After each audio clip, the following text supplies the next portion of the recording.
Create. This is your host, Tim Winders.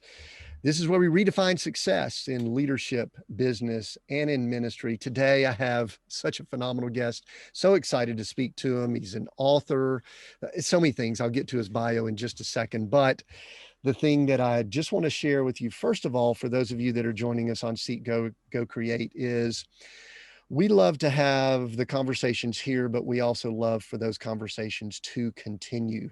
So I'm going to ask that wherever you are consuming and listening to what we're doing right now, please continue the dialogue. If you are watching this on YouTube, please go down and add comments. Let us know your thoughts. Give us some feedback. If you're listening to this via podcast on all the podcast platforms, usually you'll need to go to our website or to one of our socials to comment. I ask that you do that. If you do go to our website, seekgocreate.com, we'll ask that you can actually go to the show page for this episode, where there'll be extensive notes, resources. The links that we talk about today will be there, but you can also go down and add comments there. Make sure we have your best email address so that we can stay in contact. And then, of course, we're on all the socials. You could find us on Twitter, Facebook, Instagram, all the socials. You could find us. We are Seek, Go, Create in all of those places. So, for those of you that have listened in on the show, you know that I love to have deep conversations with people. I love for them to be meaningful, and I like to peel back the layers. And as I researched the gentleman that I'm speaking to today, I just knew that we were going to have great conversation for multiple reasons that I will get to in just a moment. But let me tell you who we've got as a guest today. We have Richard Louie as our guest, and he's got 30 years experience in television, film, technology, and in business. He's currently at MSNBC, and previously he's been with CNN Worldwide. He's the first Asian American man to anchor a daily national cable news program, and he is a Team Emmy and Peabody Award winner. In addition to journalism, Richard's 15-year business career involves fintech patents. He's launched brands. He's been through all types of business cycles. He's lived, worked, and volunteered on multiple continents. He has so much going on. I'm so excited to speak with him. He's got a book we're going to be talking about. But Richard, welcome to Seek, Go, Create. Tim, it is great to be here. And in the green room, I could tell this is going to be a very energetic conversation. I'm looking forward to it. Yeah, and before I get to my first question, I like to ask. I'm going to ask this as a journalist, media pro. The years and years you've had, have you ever had conversations with someone who's in the passenger seat of an RV? You took my first line away, because I was like, first of all, it's a great RV. I mean, ladies and gentlemen, just look at that. It is beautiful. And I know that everybody who is a follower of yours, Tim, they may have seen this. I haven't. But what's the peak around the curtain, right? You're kind of curious, what's the view? Because your office, which is great, can be anywhere in the world. So no, I've never done that. And you've now given me an idea, because this is all of a sudden looking a little staid, right? This whole thing behind me. Yeah, it's because you're in New York, and you probably have a huge palatial apartment in New York, right? Probably not. Yep. It's probably smaller than your RV, to be honest. Yeah. We're probably both at about 400, 500 square feet, something like that, but Yep. Mine's on wheels. So anyway, well, I'm getting a little ahead of myself, Richard. The first question that I usually like to ask, the audience knows, I give the bios, and your bio, I could have continued reading things. You've got so many accolades. You've done so much, but if you and I just bump into each other, it's casual, maybe it's even a business setting, I don't know. And I just say, Richard, what do you do? What do you typically tell people? Tim, I'll say I'm a journalist and a caregiver.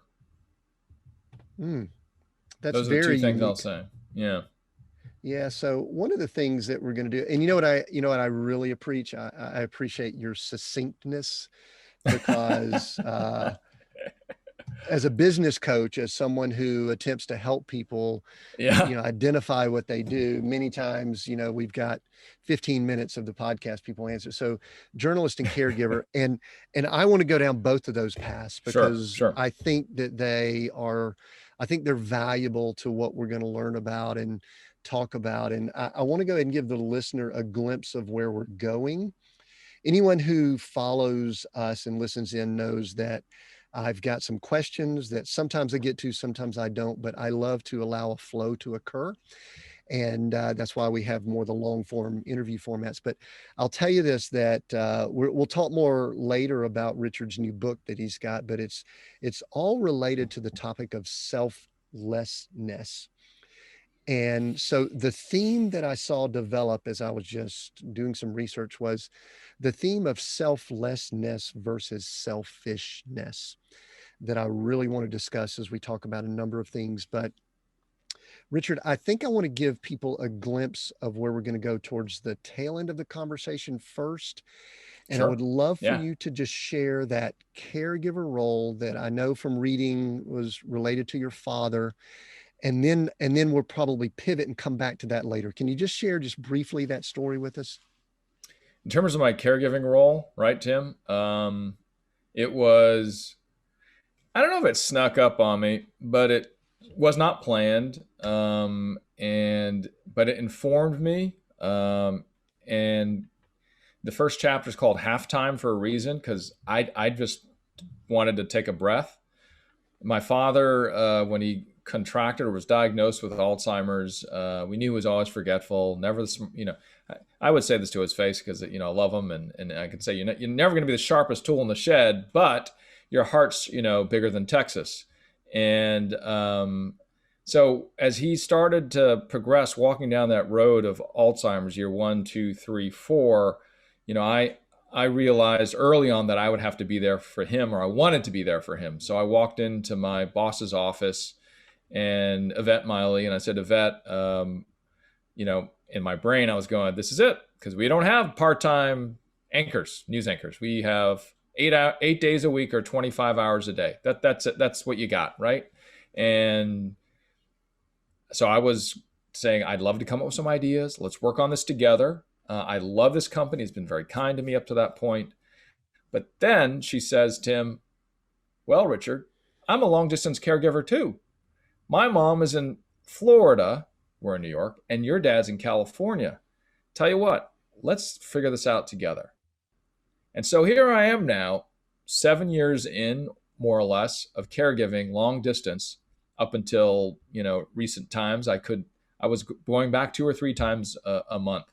And that meant, when you got that, well, you put in more miles than anybody here in that beautiful, beautiful RV you got, but 300 to 500,000 miles a year.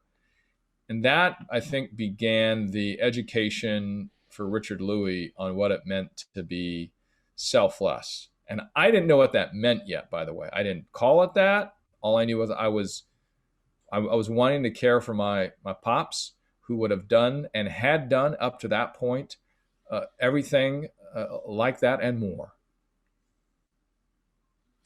Yeah, and the reason that that story it resonated so much, Richard, that I want to share here that I don't think I've really shared with my audience.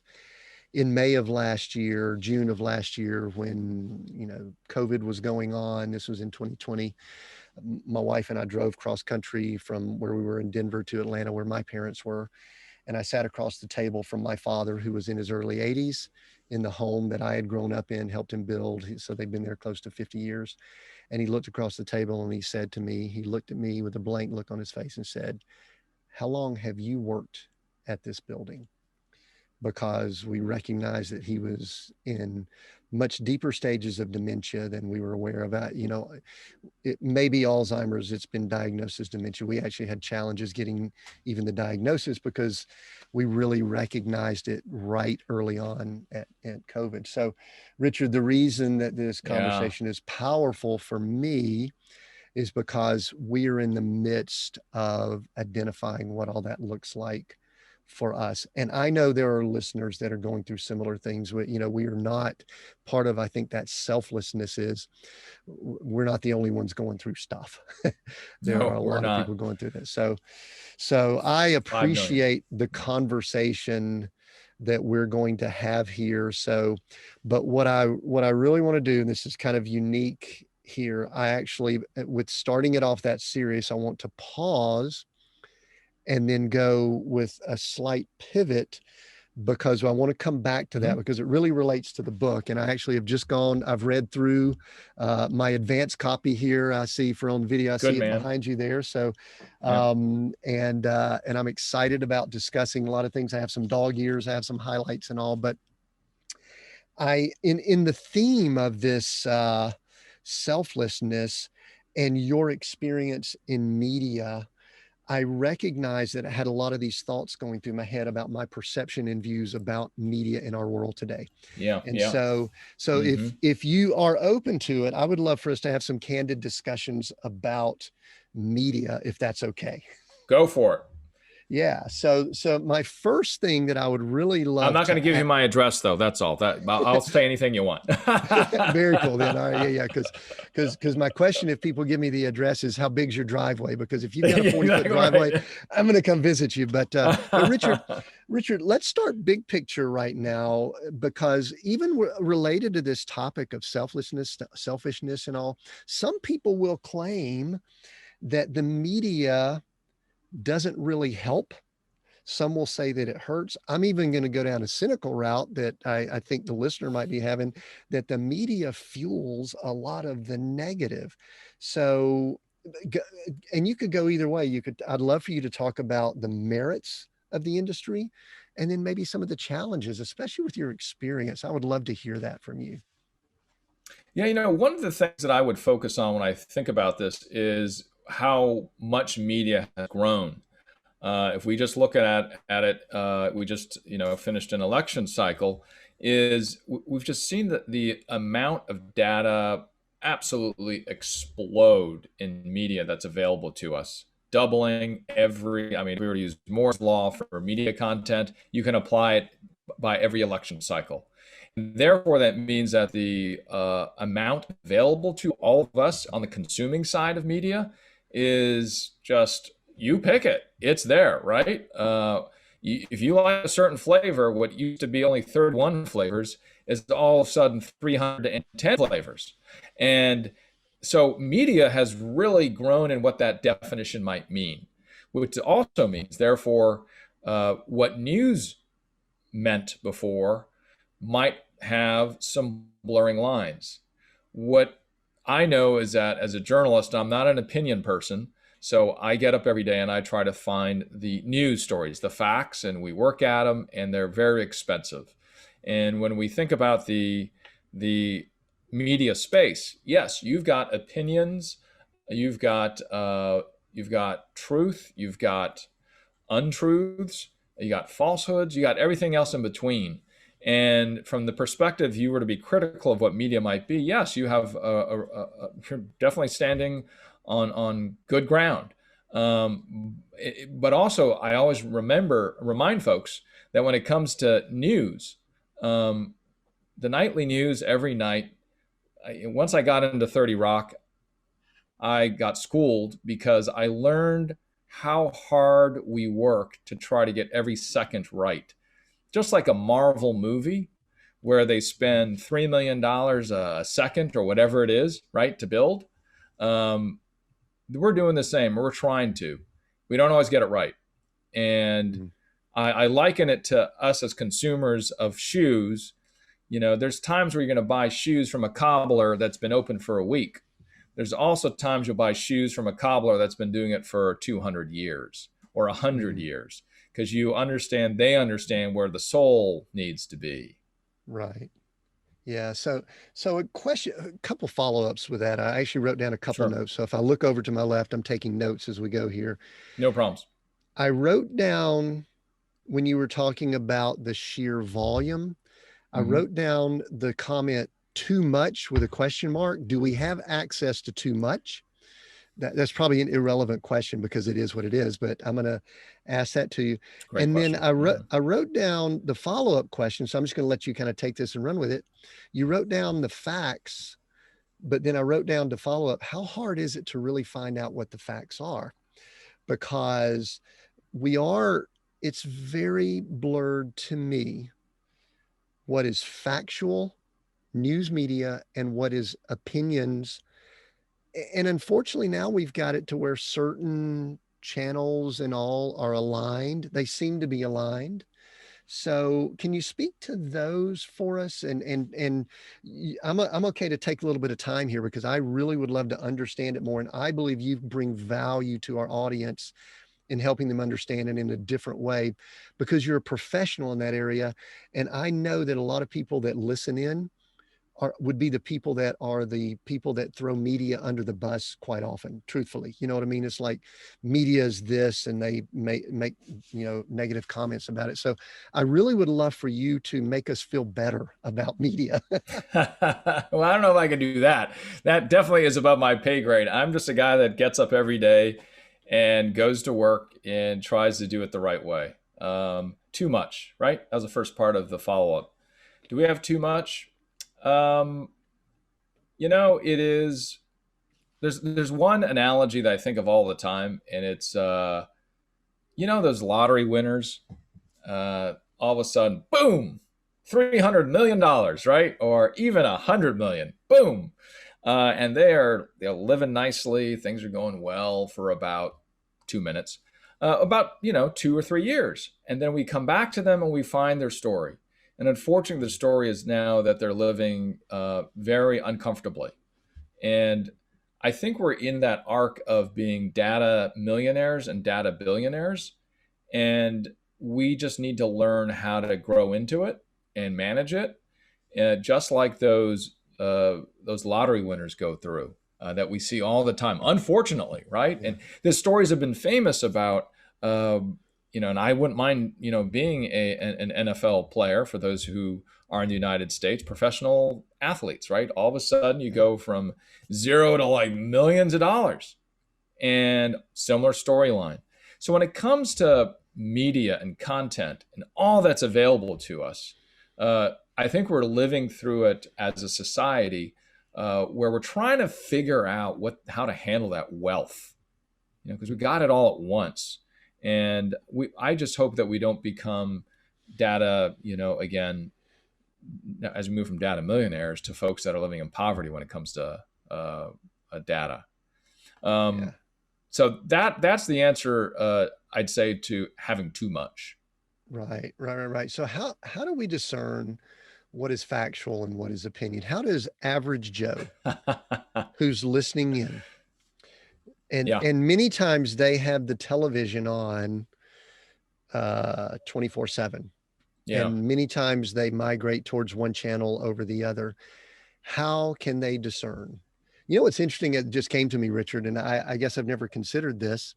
This medium that we have now, which is YouTube podcast, we're obviously broadcasting on Facebook. I guess I have never thought about it. I'm sort of in this category of information. We're providing information too. So I guess I shouldn't act as if I'm on the outside looking in. I may be on the inside, not quite to the level you are, but how does one discern if what they're listening to right here or what they're watching on, I guess our trust levels, where do we place our trust levels? Yeah, that is one of the biggest questions of the last 10 years, is we have now lived through this explosion, like I was telling you, doubling, right, every 4 years. That's just wow. Before we had difficulty, and we were using fax machines.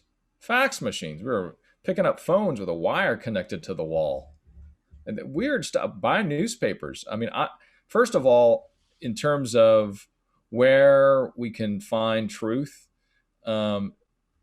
that is a very big question. I know that you have asked as a minister, as a coach, and it's a tough one, right? Sure. What truth might be. When it comes to news, local reporting is what makes our country special. It is what makes us different. It is why we were able to become such a strong union. It is what built our democracy. It is what built the ideas of debate that we may have, healthy debate, right? Trying to be informed, an intellectual curiosity. Our local reporters, the ones you see at the supermarket, the ones that make so little money, that are now maybe producing maybe 3 papers a week or 4 papers a week, they love this craft and they give everything for it.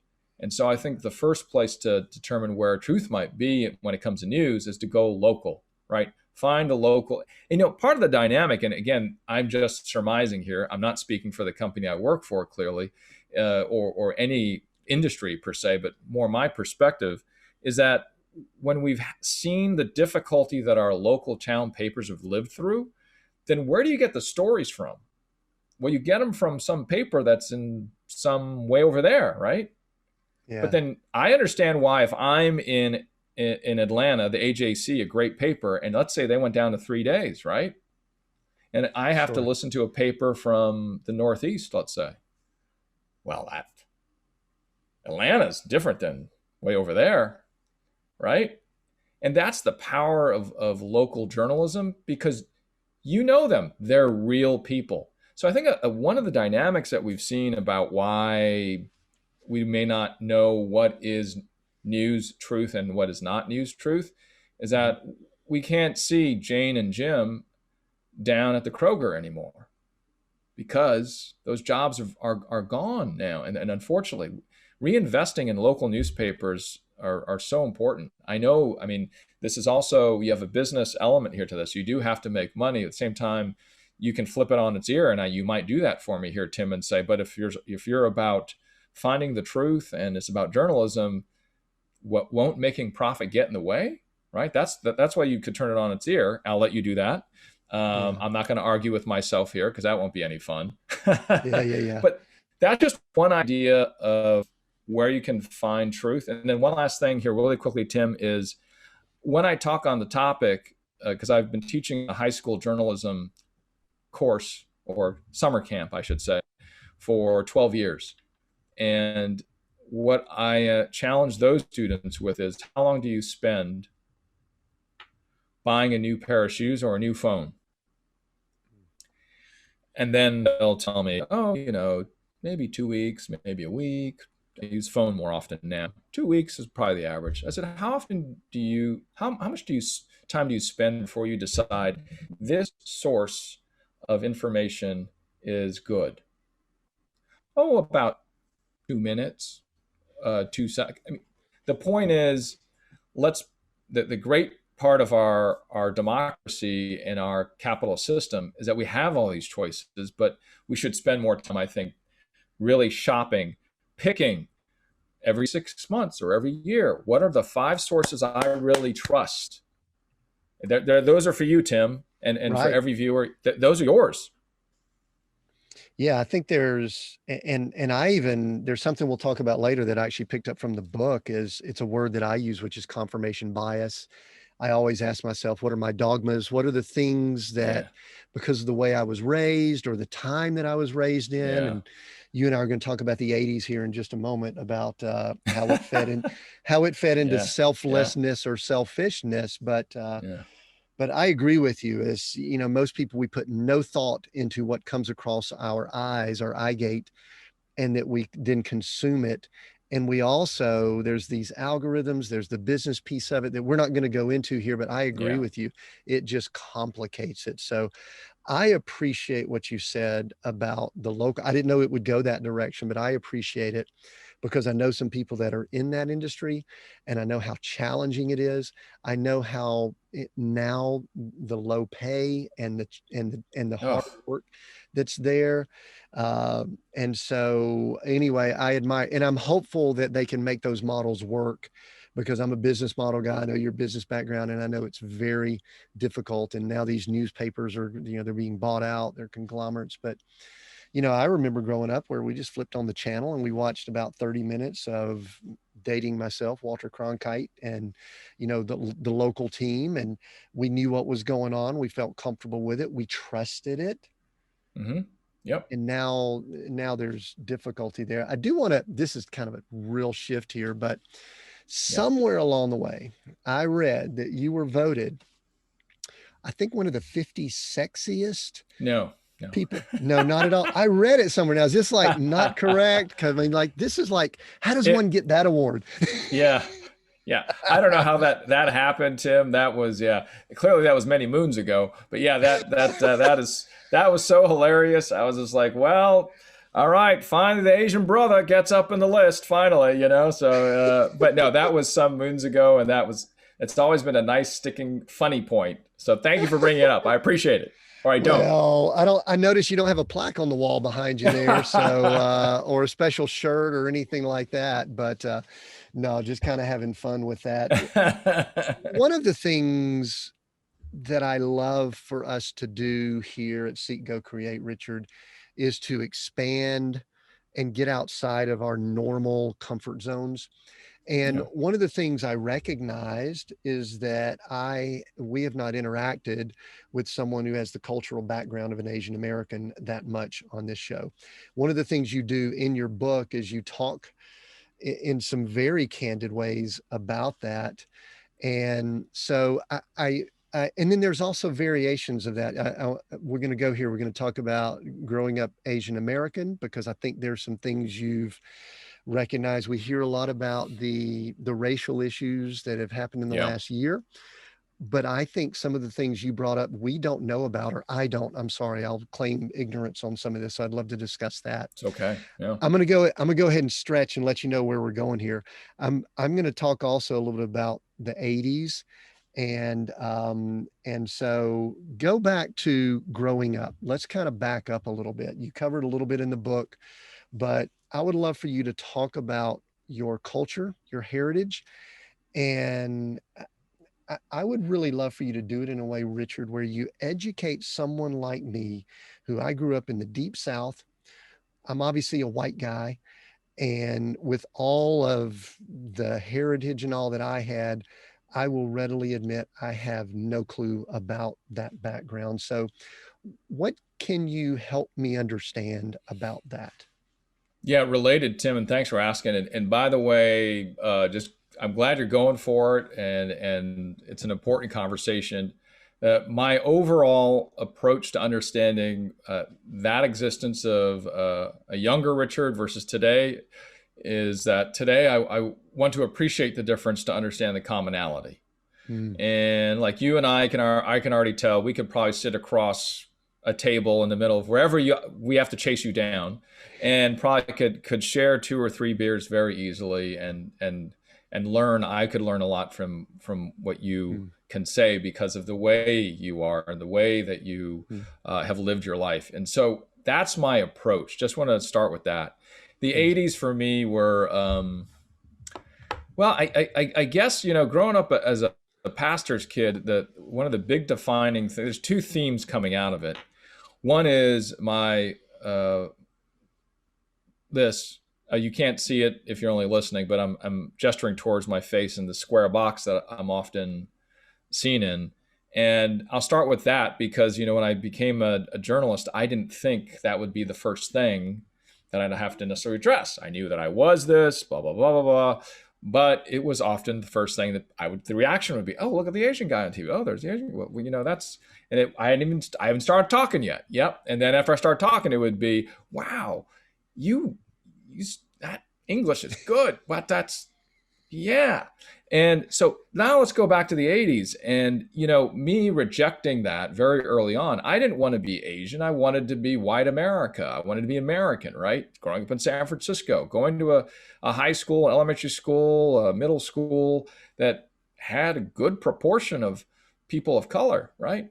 It wasn't like there were none, but you still were rejecting that. We even had new waves of immigrants coming in from various places at the time. We had waves from Ethiopia. We had waves from Asia.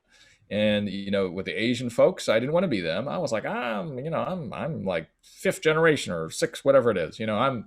If you look through my mother and my father and my great grandfather and all, you just hear my brain just churning away, justifying that I was better and bigger and stronger and more American than these other people. And what happened out of that high school experience really, it didn't hit me what I'd done. My grandparents came to this country illegally. So I am the grandson of 2 illegal immigrants. And this is, I don't know if you heard about it, Tim. It might be a little bit of an issue nowadays when we talk about that stuff. And I didn't realize that. I found out that my grandparents did that when I was 14, I believe. I was in my teens. And the only reason why I found that out was because we went to the funeral of my grandma, and the name on it said Wong, W-O-N-G. Now, if you go to the more info on this conversation, it says Louis, L-U-I. The reason being is because we had put in the first law in our country's history that was based on race and ethnic background and origin. We haven't done it again. We've put in acts, but not like this. So that made it illegal for my grandparents to come to this country because they were from China, my grandparents. So they bought the name. I won't get into it too much, but they bought the name and they came here illegally. I was sitting on set at CNN Worldwide, and I was doing a story on immigrants coming to the country illegally.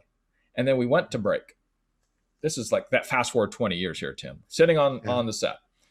And I'm like, oh, wait, my grandparents came here illegally. So wait, that makes me like those children, because I'm a grandchild. And then I realized, well, then my last name isn't Louis. It really is Wong. And so from that realization, I realized I have the Wong name. The, the Wong name. Thank you, Tim. I paused. But I'm boom. I was like, the applause sign was going off big. I was like, please applause and laugh. But that was such a realization. And then all of a sudden, you know how what I will say is that, I realized at that moment that I wasn't what I thought I was. And that's so true of our lives in so many different ways. Yeah. And that lesson of realizing that I wasn't who I thought I was has happened since then, how many times? And I realized, oh man, that happened before too. It's a lot like we say we've come of age. Well, guess what? We come of age so many times in our short time here, and we need to relish that very reality of that we will reform in something better. We'll go in and come out of the cocoon, go in and come out again. And so I was ashamed just to talk about that one issue, that I was not rejecting those new immigrants, those new Americans. I was rejecting my grandfather. And that was the most frustrating for me, because I was saying, hey, you're no good. I'm better. Me. And I was really pointing instead to my grandfather. How dare I? How dare I? Never said it again. I say it openly. I'm embarrassed. I hope he forgives me, because he was only trying to live out the American dream, that his grandson would not be a poor Chinese farmer, because my grandpa was poor as dirt. And what's great about this place is his grandson, 2 generations later, is a news anchor for a national network. What other country gets you to that? What other dream and great place does that? It's so fascinating. I wrote down, you mentioned that when you were growing up, I think it was around 14, you wanted to show that you were more American than some of the others that looked certain ways. That's an interesting term. And I think it's fascinating. But the word that kept coming to me, Richard, as you were speaking, is the word identity. And we have so many levels of identity that we try to latch on to. And obviously there's some spiritual identity that we can have, and, preacher's kid. So we know you grew up wealthy and everything was awesome in your life because you were a preacher's kid, right? Because preacher's kids, I wanted to see if you were wealthy in heart. Wealthy in heart, my friend. Yes. And then this whole identity of, the legacy of where you came from, all of a sudden there's questions there, because we're getting a little bit ahead to the book, but did that have any impact on your awareness of selfless or selfishness at that time? And I haven't forgotten about the 80s, because I think the 80s are significant in this conversation, because they also have an impact on me, but identity related to selfishness or selflessness. You know what? I think it caused me to look inward and question myself in ways that are similar to other folks. I'm not saying it's unique to people of color. That's not what I'm saying, Tim. But for my my walk to figure that out, of because we all go through that. If it's not going to be about that, it could be about height. It could be about location, where you grew up. I mean, all sorts of things, right? Right. It did, though, empower me to think more critically about the way I think critically.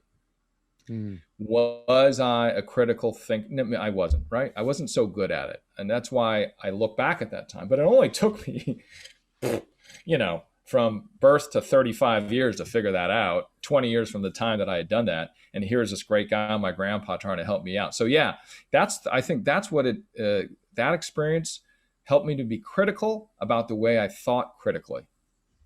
So that's good. And I do think I want to acknowledge, we actually, unfortunately, probably one of the mistakes we all make is we try to generalize and we put identities on groups and people, and everyone has a story. I mean, I was just thinking as you said Yeah. that my wife's situation is, she was from a broken home, and that impacted the way she was. And so everyone has it. Sometimes we try to group people together, but Yeah. I want to It's go. natural, but not good is what you're saying, right, Tim? It is, and Yeah. also sometimes it goes back to the original conversation of media, because sometimes the media really puts people in those groups of wealthy, poor, white, black, Asian, and it even complicates it even more. Agree? I think that we have an obligation as journalists to understand distinctions and to best of our ability to bring those to Mm, bear. yeah, absolutely. So, all right, let's go back to the '80s for just a second. Okay, yeah, that might be Is a that good a series on a certain network. Yeah, let's go back to the '80s. Maybe, Yeah. and maybe we want to do this and maybe we don't, because I was actually, the reason I love the book, the reason I love the Enough About Me, the unexpected power of selflessness, Richard, was because it got me thinking. And if I find myself pausing and kind of going in tangents, that to me is a book that I enjoy. And I believe it's going to press some buttons for people to think about things. I don't know if that was your intent. I'll ask you that question later, but because it got me thinking about the era that I grew up in. And I think you grew up in that era, which was the '80s. And there are two pop culture references. I also love the references that you had throughout the book. And I could tell your sense of humor and mine, we would have fun with that also. Anybody that can bring up Gomer Pyle and references from Frozen and Loverboy, anybody can work the band Yeah. Loverboy into a book. We're teasing people. They're going to have to get the book to check this out.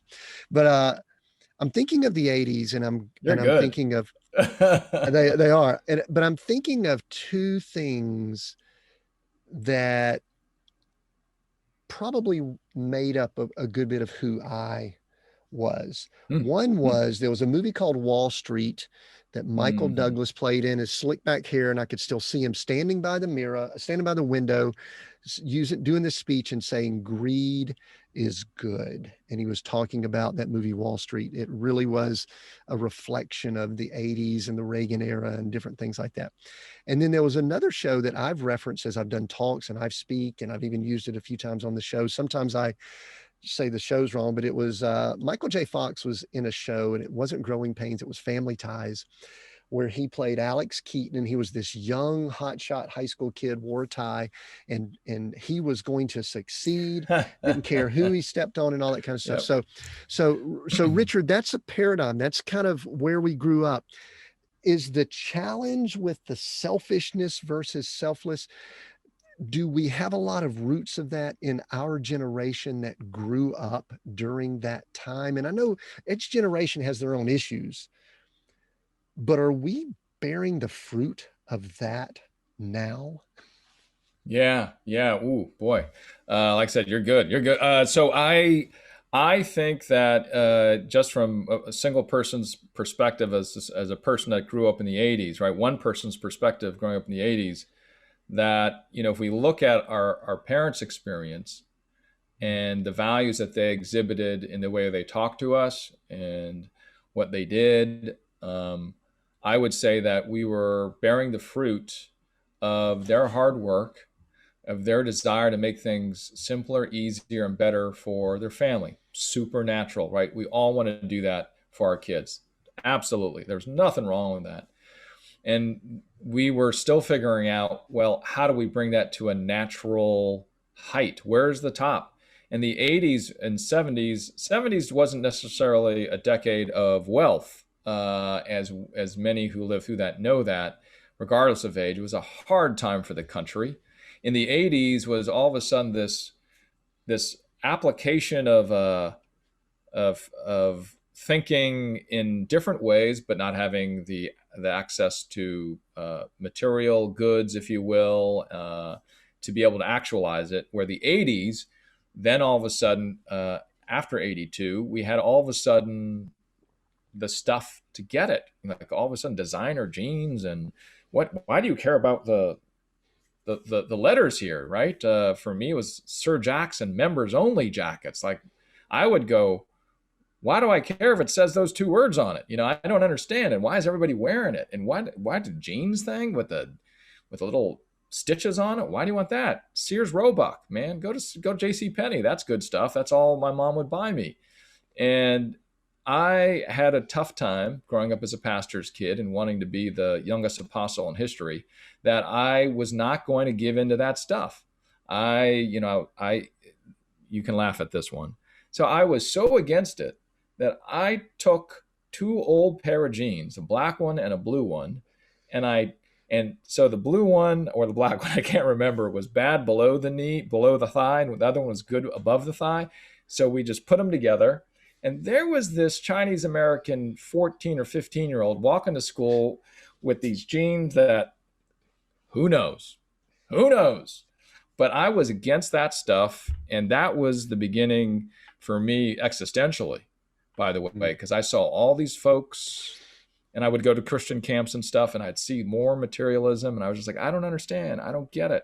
I don't understand. But yeah, I think your question about, was that the beginning of me, right? Because materialism was, look at me. Hey, look at me. It's me. You brought up two movies that were icons of that time. And we just kept on perfecting it, how to really market me. And it's not one generation's fault. No, no, no, no, no. This talk about millennials being the me generation. Guess what? I'm sorry. It ain't that generation. It is all of us together living through it. You cannot narrow it down by age. You can't. You can maybe, as you have, Tim, narrowed it down by evolution of time, a period, right? And if you've lived through it, you might have seen that. And I think that as we talk about selfishness, as I say now that we're living in a selfish pandemic, it is because we are reaching potentially that perfection of perfecting the individual, and why I matter more. And I wrote in an op-ed on Monday about during this recording, but at the time I basically say in this op-ed,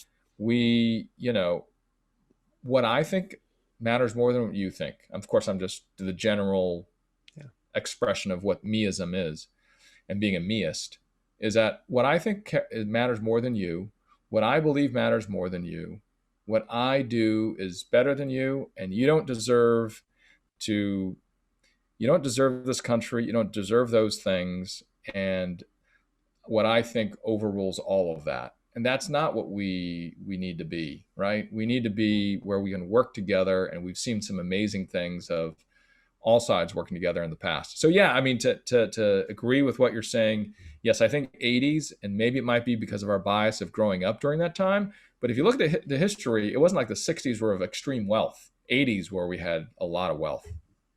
Yeah, we threw all that wealth on whatever, our parents wanted us to live better than they had, and other things like that. And those things continue. And that's just, again, that's really when we were around. But one of the things that I love to, I guess, ask about, Richard, and I know we've already talked about the situation with your father, and maybe this will be a good segue either back into that or maybe something else. I've observed with myself that there have been catalytic events. I think people can change in one of two ways. Number one, they make a concerted effort to make a change, or number two, a catalytic event occurs and forces it. As much as I'm in the industry, leadership development, personal development, coaching, catalytic events have caused the most change for me.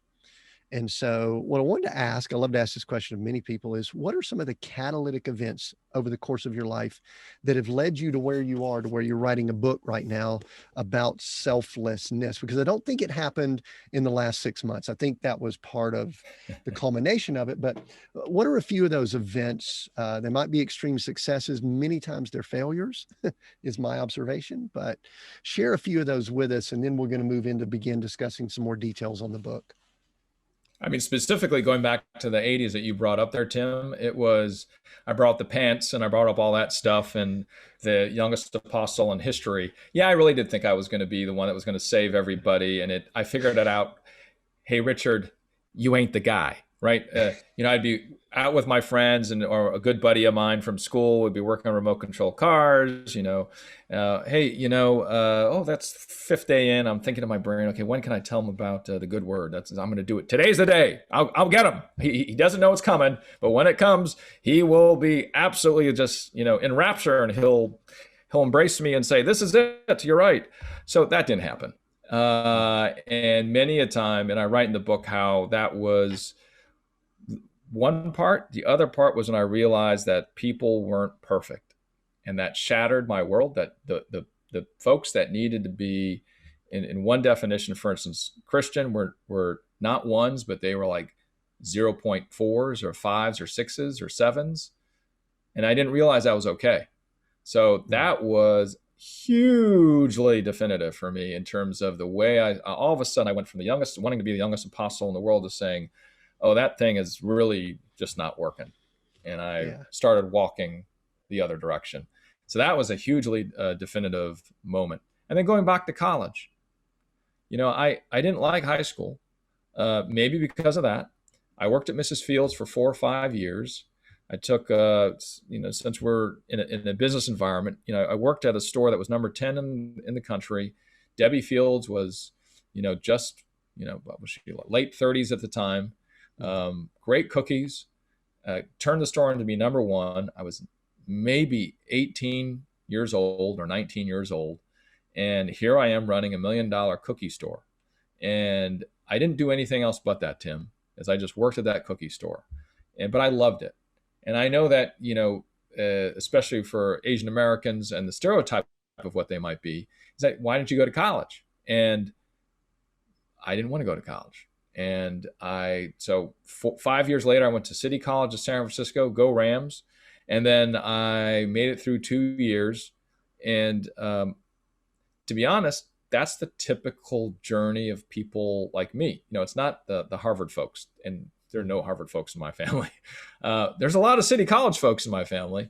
And then I moved on from there. But those two things in that short amount of time was both sort of a low point, or, what the world all of a sudden fell apart.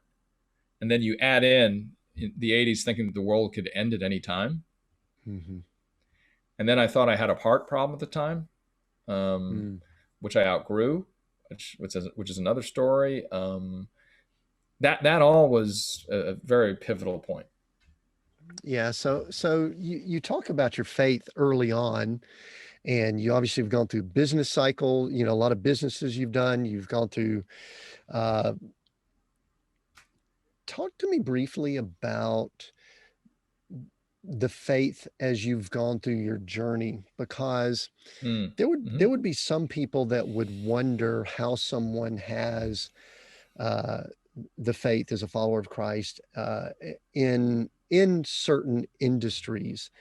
I don't struggle with it, but people ask me. I was interviewed on a podcast earlier, and someone asked me that question. I go, I don't know. I don't think about it much. That may be your response, but media is very challenging. It's a very urgent.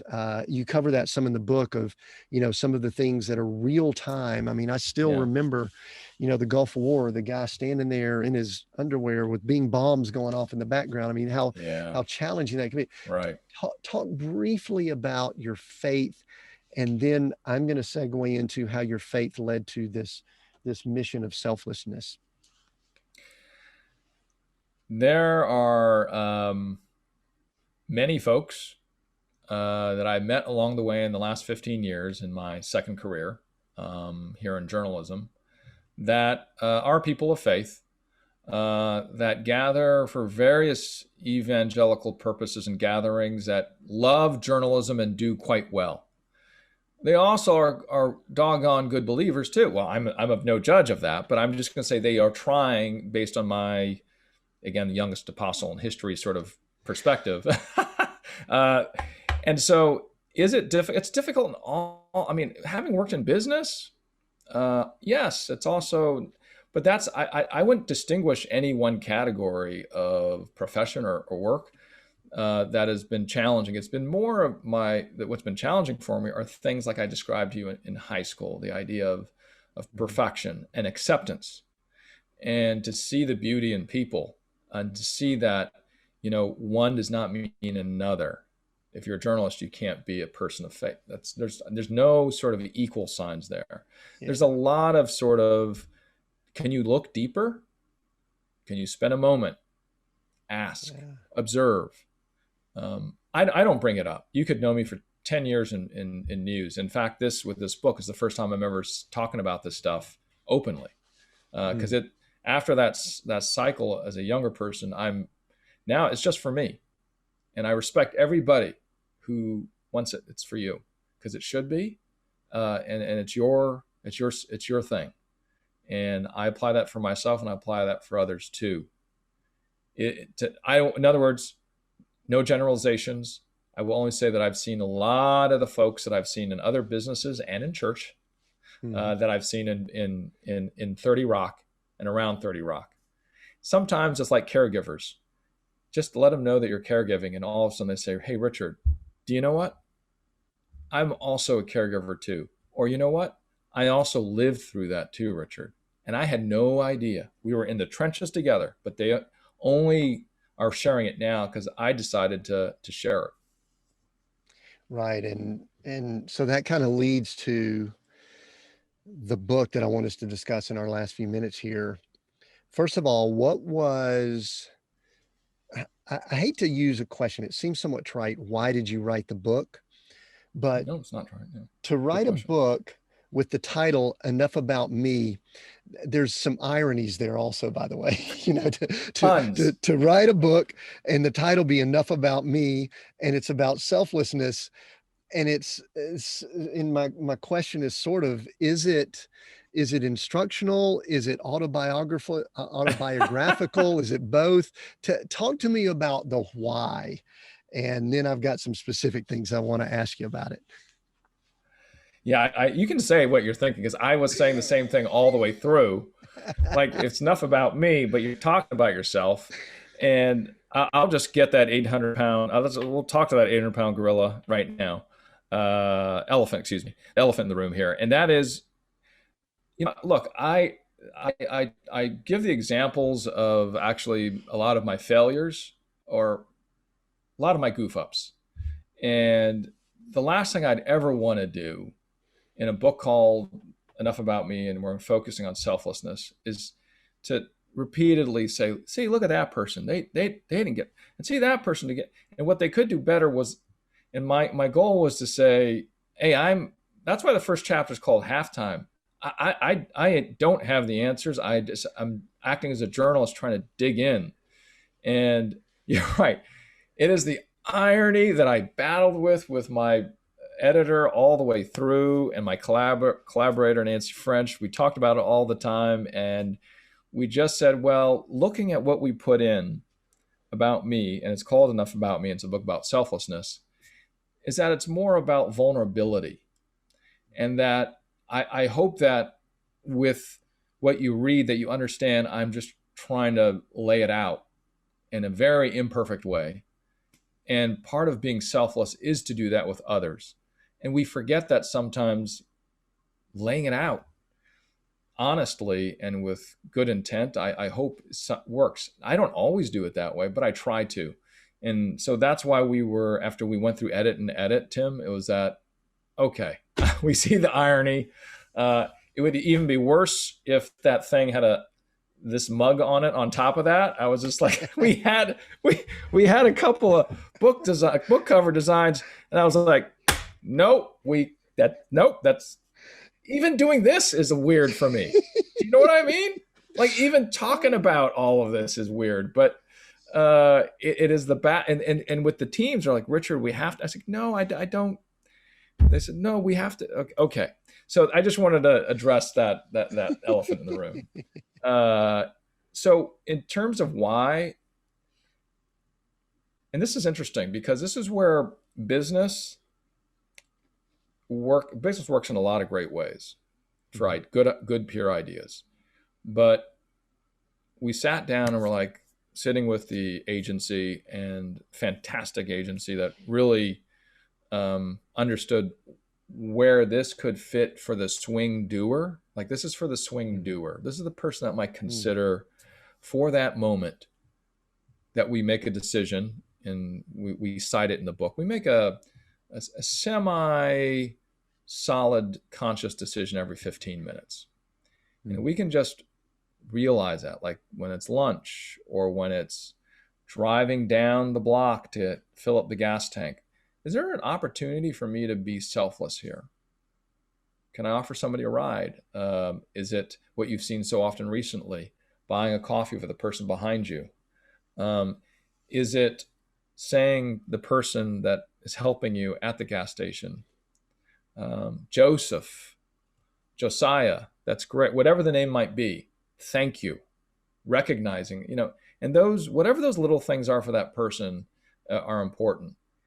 But talking about caregiving is what we were going back and forth with the agents. It's like that's a good thing to do, but I don't know if it sells books. A lot of books on caregiving, and it is an important topic. But so we sat there and I was like, well, what's at the core of caregiving? Like when you were with your father, what is it? And it is that core value of thinking of others, the golden rule, that which has been written 100 different ways in holy texts of the Christian faith and any other faith you can find. And that binding idea, we need a binding idea today. And we need something that doesn't say, this is better than that. We need something that says, that's an antidote to the selfish pandemic.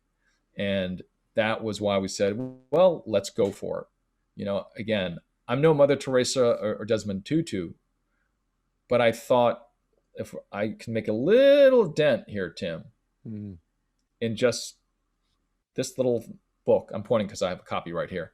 That little book to one person doing something different. That's the goal. And that's the way I've been telling stories too. Sometimes I pitch stories, Tim, that, that they'll go, well, Richard, why? Well, I said, if we need to get this story out there, and if we enlighten somebody correctly, so, because this is fact, then we've done our job. It doesn't always have to be the big ratings hit. Yeah. So the word you used, the selfish pandemic, is somewhat interesting looking at the time of recording this, the last 12 months.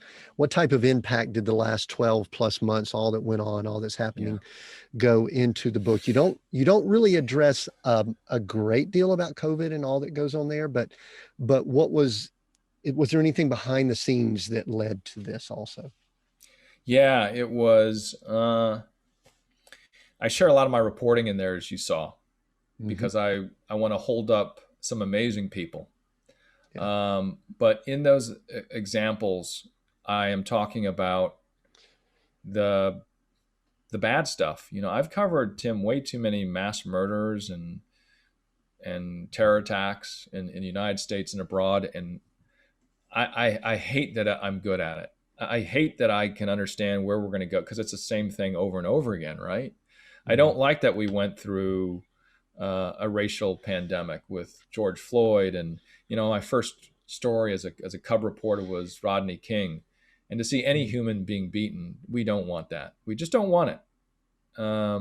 And when I'm standing in the streets and I still see it again in the last 5 years, mm, I don't want it. So there's that, the racial pandemic. There's the viral pandemic where we've seen, unfortunately, people acting in selfish ways, not thinking of the health of others.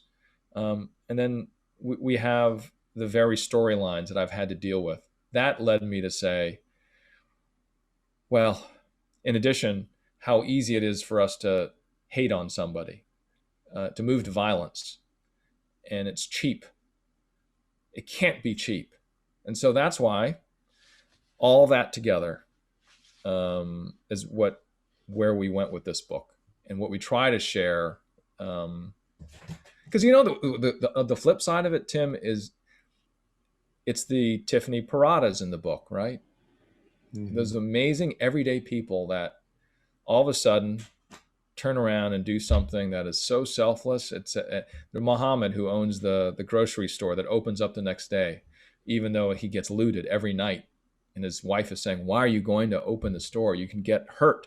He says, "Because my community needs me. This is the only thing they got in this poor community is my little corner store."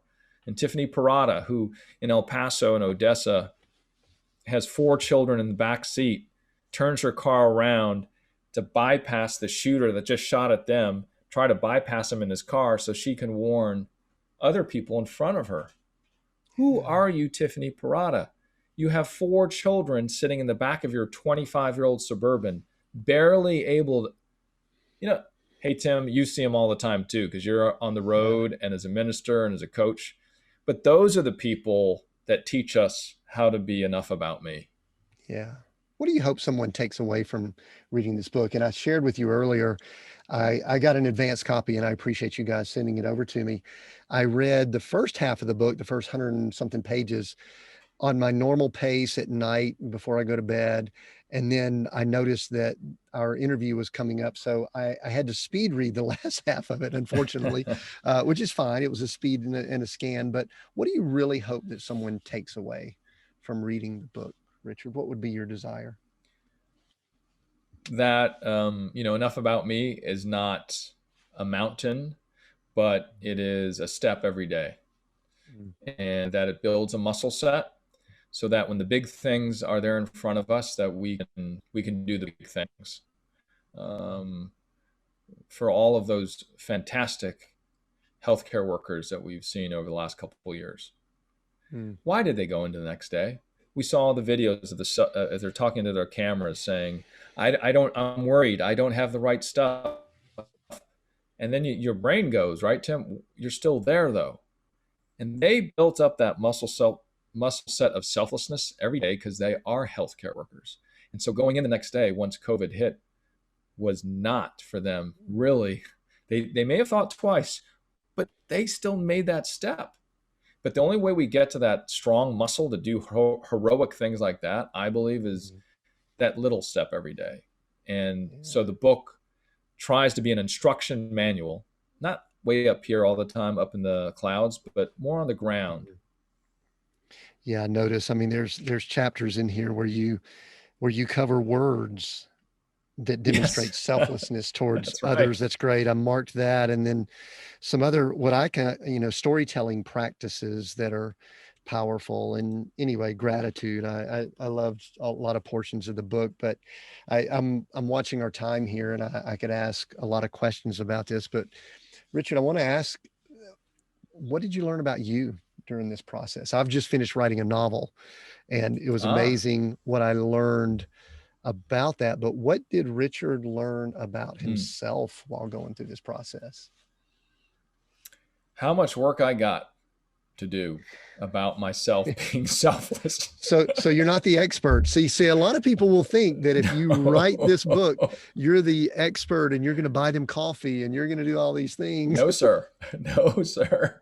The one thing I learned is that I'm a work in progress. That's what I learned.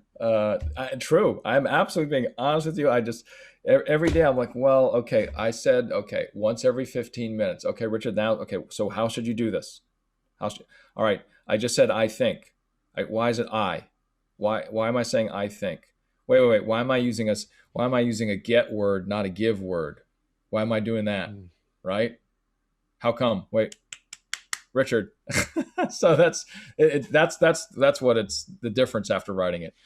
Yeah, here's what I love about it. And I was in the midst of reading it and reading other things and prepping. And last night, for those that can see over my shoulder here, we have a water filter back in the back on the kitchen counter. And my wife was trying to change it out and she can't quite reach it, and I could hear her kind of straining, and I kind of got up from my office here in a bit of a huff, and I walked over in a very short tone, very selfish tone, and said, let me do it, stand back, you can't do it, blah blah blah, Oh. in the midst of reading the book on selflessness, which goes to show, Richard, how there's so much in our world and our culture and our society that's pressing against that. So I appreciate the book just to let us know that we need to be constantly working at it, in my opinion. Agree? I totally agree, and I hope that you, Tim. I'm sure she forgave you, but we put some cartoons in there as well, and we put some poems in there too, because there's lots of different ways that we can talk Mhm. about these ideas, Yeah. and that's why you saw the card. I'm sure you were like leafing through and going, there's a cartoon in here. Why is there a cartoon? But the purpose was that because this is not a book that's going to be Mhm. saying, it's not going to be medicine. That's not the approach. Yeah, that's good. And I appreciated the humor and the things like that we already talked about. Richard, I could talk to you about a lot of things with this, but I know that you're in a role, in a position where uh, you ask questions a lot of times of other people. So, kind of as my last almost question, I've got a couple quick ones we're going to wrap up with. I want to ask you, is there anything that you really wish that I would ask you? A question that you say, boy, I wish people would ask me this question. You have been so good and thorough and thoughtful. And I like to ask questions. That's what I do for a living, and you do too. Yeah. Um, you've asked the tough question about it's enough about me, but you're talking about yourself an awful lot there, sir. I guess as a putting on my business hat, and you also address this. All right, so how do I do it? Mm. Yeah. Or How? Tell us how. Yeah. yeah, how do I do it? And if it's that clearly so good, then why aren't people doing it? And those are all really, yeah. How do we do it? There's lots of ways we can do it. We talked about a couple: using language, using give words, not get words, and we list what give words and get words are. We're living through a time where we use very few give words in our books right now. The lowest point in 200 years in an analysis done by the scientists that I work with. That ain't so good. Um, there's the idea of meeting with somebody, which I think I brought up earlier, for 3 times, and all of a sudden the Mhm. prejudice goes away. Mm. Stanford study shows that's the way it works. There's a lot of what's in it for me too. Study shows if you live a selfless life, you will actually make $20,000 more than a person who doesn't, or about 50% more than the person that is not selfless. And that's a study from 2018. There's a lot of reasons. I even did a funny study, since you brought up that thing about uh, good-looking anchors and all that stuff, and people on TV. As we this proves that they were wrong. So we said, okay, well there has been some scientific studies that say if you are selfless, you actually look better, and that if you start as selfish, you might come in at 3, but if you become selfless, you might come in at a 5 out of 10. So we said, okay, let's try this out. So we put me out there, and it's the same picture of me, and we have selfish Richard and selfless Richard. So selfish Richard comes in at a solid 6.3 or something like that. Guess what selfless Richard comes in? Man, this guy's good looking. A solid 7.1. Wow. Bottom line is, while I may not rate that high, it's the delta difference. So there is some stuff that's what's in it for me. You live longer, 4 years longer. And there's the stuff you can do on the other side, like I brought up earlier, having the 3 lunches to reduce your prejudice. And again, the language that we use. And we try to keep on giving you very practical things throughout. Yeah, that's very good. And I want to reemphasize, I have read the book. I highly recommend it. I'm about to allow you to tell people where to get it and when it's released and all of those things. But I thoroughly enjoyed it, and I knew that I would enjoy our conversation as I have. So if you could now let people know how to connect with you, where to find the book, when it's released, dates. Some people may be listening before, some people after, but go ahead and give them that information. And then I've got one more question that we'll wrap up with. You got it. It releases March 23rd, so that may be before or after that you're hearing this of this year, 2021. And you can find the book at all your major bookstores and your local bookstores too. So check it out. If you can, support your local bookstore. They're good folks. Yeah. All right. Very good. Any other ways that people can connect with you? I mean, we get the book, but can they reach Yeah. out and connect with you? Yeah, any way you like. It could be Twitter, Facebook, Instagram, LinkedIn, Courier Pigeon. I like it all. Actually, Courier Pigeon. That would be cool. Try that. Yes. Would it be at Courier Pigeon or Louis? Would that be what your hashtag is there? So anyway, Yeah. Richard, what a fun conversation. And I have so many kind of funny things. You and I'm glad we stayed serious because we could have had fun. I kept envisioning your book cover with your picture on it and the subtitle of, sexiest news anchor alive and enough about me, being that sort of a mini mockumentary. But I highly encourage people to get the book. I'll wrap up in just a moment here, but our final question I like to ask, Seek, Go, Create is the title of our show. Those 3 words, they mean a lot to us. We've shared them on the show, but for you, so one of those words that jumps out to you, or which word would you put above the other 2 at this time and why? Oh, because the opportunity to be selfless is an everyday thing, I would say go. And why? Because it's an everyday thing and we just need to do it. Go. It's not, we lay out the science behind why it's good to do it, how to do it, what things do work. But often we just don't act on it. And we know it's there. It'd be different if I was saying build a rocket ship. I don't all the parts, right? 1 million parts, 10 million parts, but the parts of selflessness aren't that many necessarily, or aren't that complex necessarily. So go. Yeah, I love that. Richard, thank you so much. I knew this would be a rich and deep conversation. If you're listening in, I know it's been a blessing to you. We'll include all the links so that you can find the book and find him down in the notes. So make sure you follow up with that. And just as I encouraged you at the beginning of the show, continue this dialogue.